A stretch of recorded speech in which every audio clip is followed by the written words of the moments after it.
Hi everyone, I'm glad to see you. Today I want to propose a somewhat more discussion-based format rather than just a chronological story about myself. Therefore, I invite everyone to immediately note down some points that you would like to discuss, and I will ask about them later. And let's go. I thought that the main theme, no more or less, can be designated as the reality formation, because that's what we all do. And if you're a little familiar with the external representation of my lore, then you know that I explore the theme of spirituality and specifically the intersection of this very incomprehensible abstract spirituality and the real life of our ordinary living experience.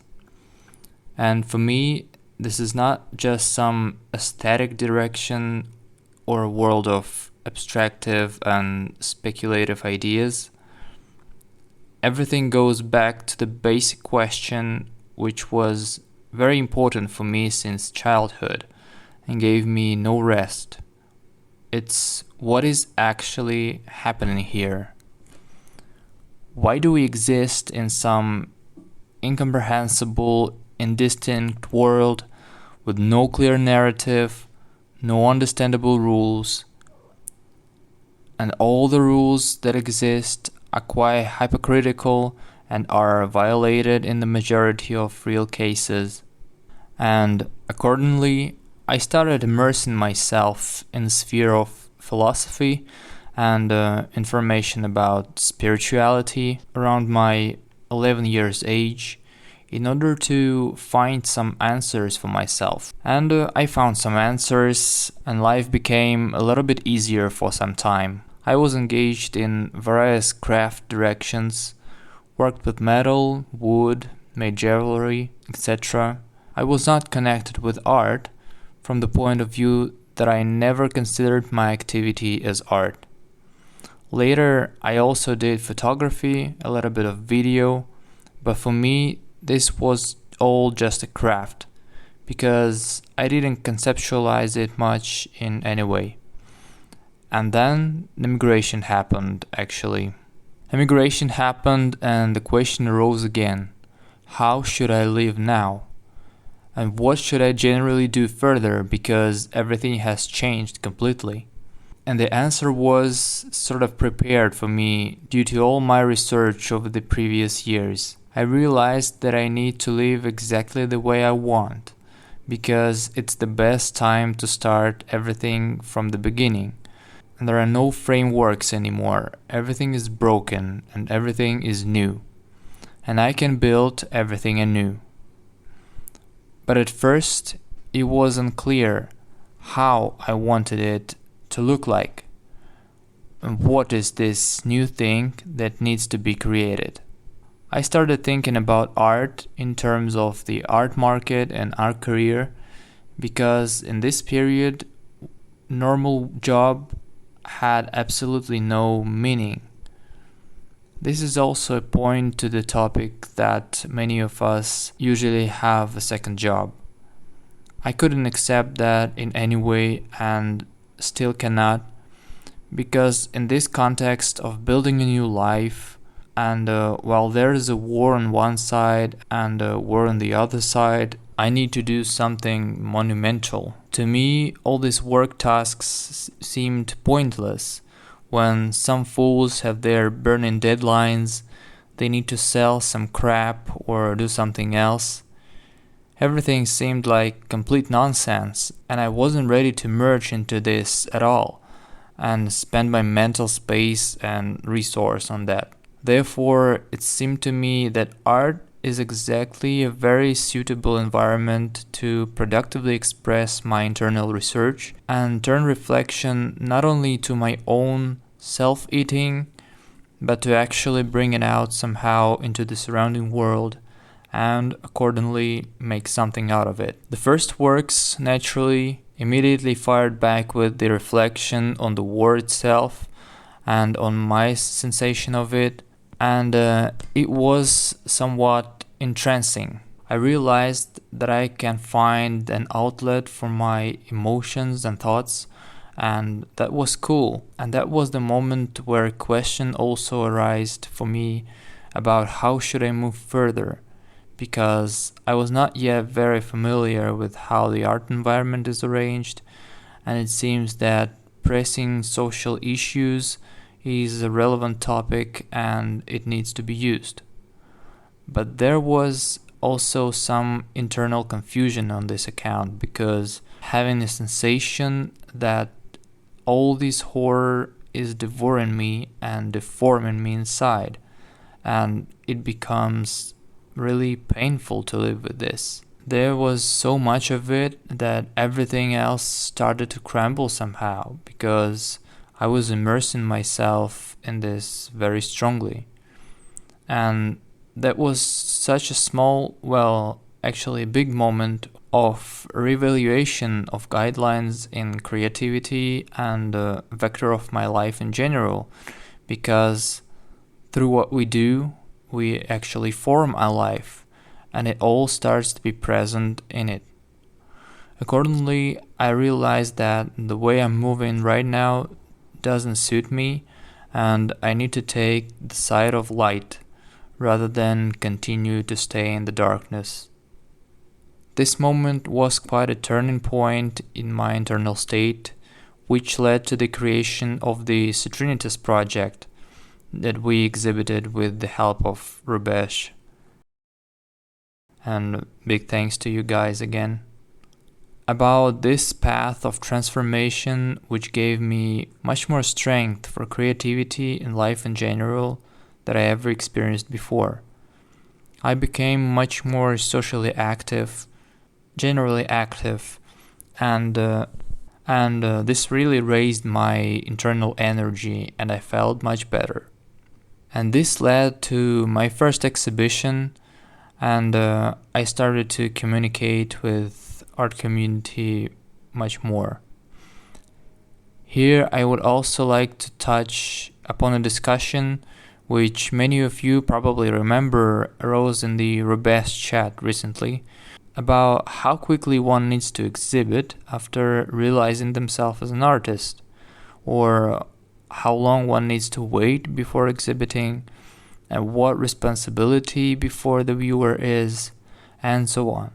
And for me, the answer was not immediately obvious, but it became dominant quite quickly, and it's immediately. One needs to exhibit immediately and do everything immediately, precisely because everything that is created here and now, and creation itself is not a process of creation from nothing, but a process of limiting the possibilities for reality. If we imagine our reality, our life, as a white canvas, then the creation is the limiting the possibility of this canvas to be in the same state it is now. That is, by applying your paints or other mediums there, you don't let it be the full variety of what it could become, but you make it something specific. That is, the whole process of creation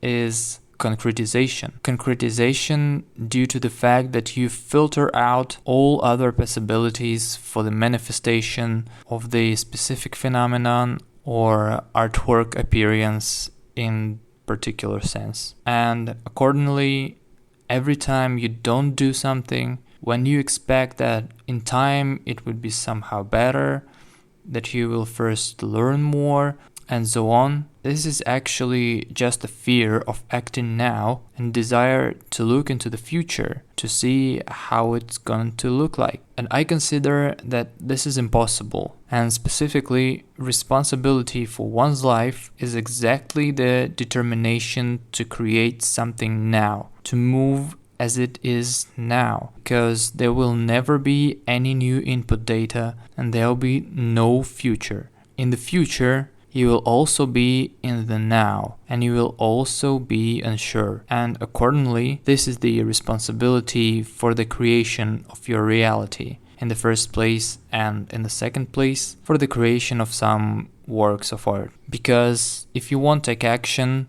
then it will be created without your consent, and you will not be a creator then, but a spectator, and then for sure nothing will be the way you like.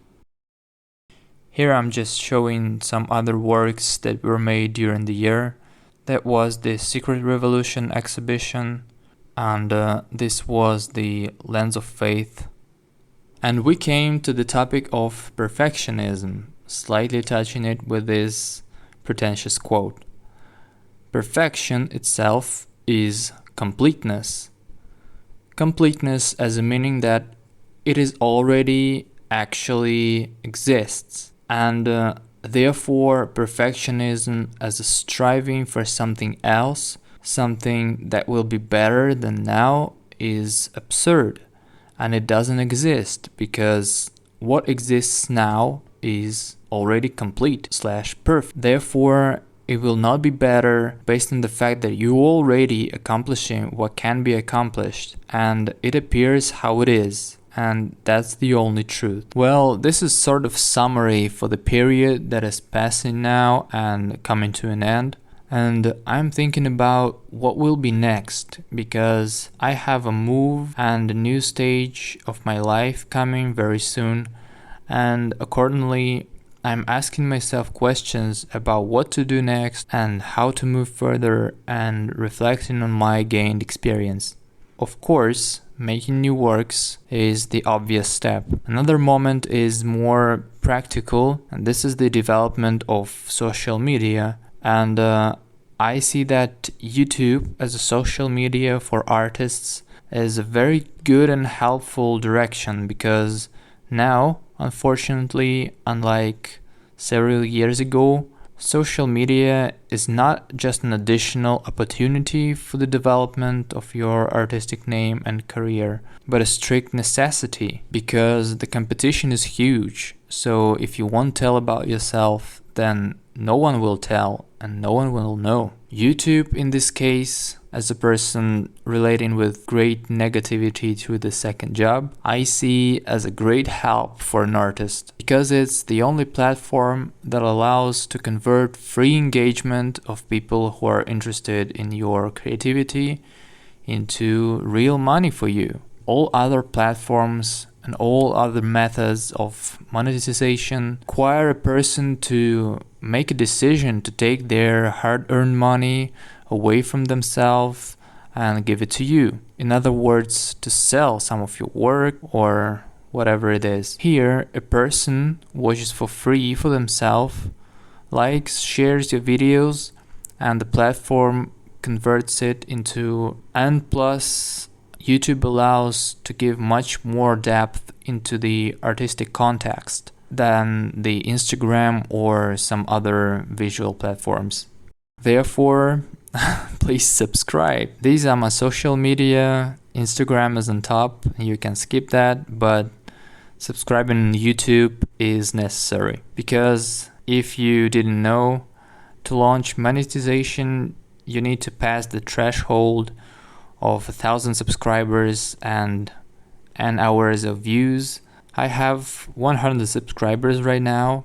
I gained them in a year, and I believe that with our collective help, we will be able to push this forward. Next is one more point that definitely needs to be done in the future, and it is to unite, share, and collaborate. Because the experience of acquaintance with Rubezh and our community here showed me that when we stick together, a specific weight, each of us, becomes greater. Roughly speaking, if each of us individually weighs abstract 1 unit, then when we gather together, everyone starts to weight abstract 2 or 3 units, because we don't just do something together with the same background and skills that we have, but due to the sharing of resources, primarily of course some social and resources of knowledge and so on,